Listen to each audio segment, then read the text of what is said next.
মাত্রাতিরিক্ত ঠান্ডা আর দুর্গম যাতায়াত ব্যবস্থার কারণে বিশ্বের সবচাইতে বিপজ্জনক এবং নিঃসঙ্গ মহাদেশ কোনটি? অ্যান্টার্কটিকা।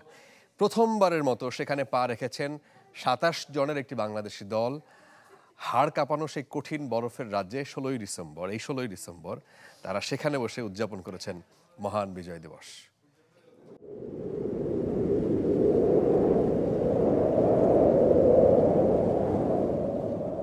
তাপমাত্রা -৫৭ থেকে -৯০ ডিগ্রি সেলসিয়াস। সাদা বরফখণ্ডের পাহাড় আর আকাশ এখানে যেন মিলেমিশে একাকার। আসা যাওয়ার ব্যয় আর বিপজ্জনক পথের কারণে বোধহয় পৃথিবীর সবচেয়ে বিচ্ছিন্ন ও নিঃসঙ্গ মহাদেশ অ্যান্টার্কটিকা। তবে এবারে সেখানেই বেজে উঠল পরিচিত এক সুর, এমন দেশটি কোথাও খুঁজে পাবে না কো তুমি।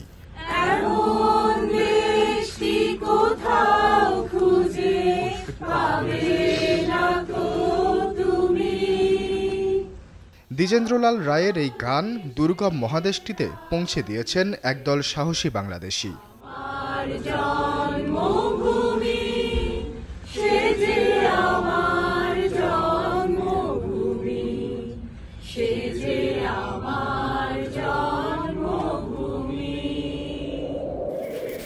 অ্যান্টার্কটিকায় আগে কোনো মানুষ হাঁটেনি এমনটা নয়, তবে এবারে যারা হেঁটেছেন তারা সুজলা সুফলা শস্য শ্যামলা বাংলাদেশের নাগরিক। গেল ৬ ডিসেম্বর প্রথমবারের মতো যাত্রা শুরু করে বাংলাদেশি দলটি, তবে পশ্চিমবঙ্গের ৩ নাগরিকও ছিলেন এই দলে। উপলব্ধি নয়, অনুভব করছি যে এই বরফের শীতল রাজ্যে মানুষ কতটা সৌন্দর্য উপভোগ করতে পারে। আসলে এটা বলে বোঝানোর মতো কিছু নাই, আমরা শুধু উপলব্ধিই করতে পারবো। আর এখানে এসে যা দেখছি একদমই আলাদা রকম একটা জগৎ, একটা আলাদা দুনিয়া। মনে হচ্ছে পৃথিবীতেই নয়, একটা অন্য কোথাও চলে এসেছি। সব সময় মনে থাকবে এরকম একটা অসাধারণ দিন।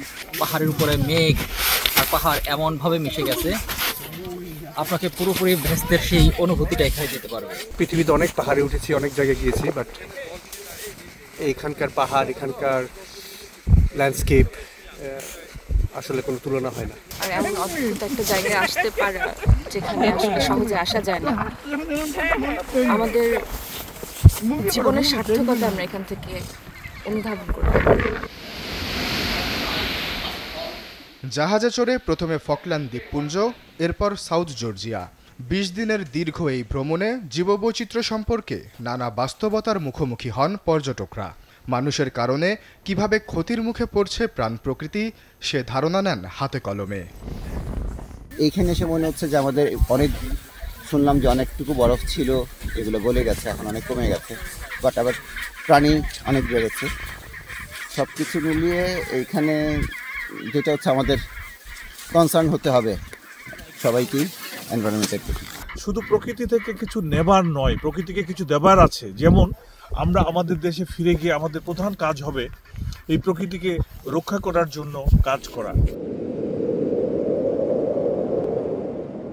শুধু তাই নয়, বাংলাদেশ থেকে দূরবর্তী এই নিঃসঙ্গ মহাদেশেই ১৬ই ডিসেম্বর তারা পালন করেন মহান বিজয় দিবস, যা মুগ্ধতা ছড়ায় সেখানকার বিদেশিদের মাঝেও। আশ্বাস চৌধুরী, চ্যানেল 24।